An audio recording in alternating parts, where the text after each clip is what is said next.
নমস্কার বন্ধুরা, আমি পিয়া।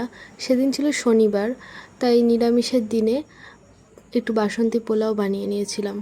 একদম সহজ এবং ঘরোয়া পদ্ধতিতে বানিয়েছিলাম।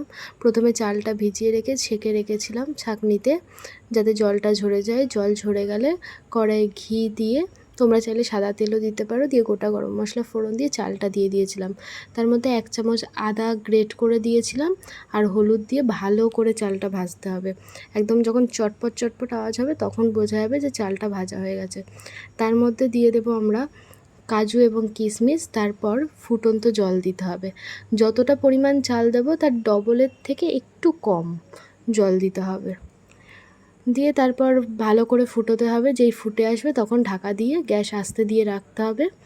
চাল সিদ্ধ হয়ে আসলে ওর মধ্যে নুন পরিমাণ মতো এবং চিনি, যেহেতু পোলাওটা একটু মিষ্টি মিষ্টি খায় তাই চিনিটা একটু বেশি দেওয়াই উচিত। তারপর আবার একটু ঢাকা দিয়ে রাখতে হবে। জলটা মরে আসলে ওর উপর দিয়ে গরম মশলা গুঁড়ো ছড়িয়ে রেখে দিতে হবে কিছুক্ষণ, গ্যাস অফ করে।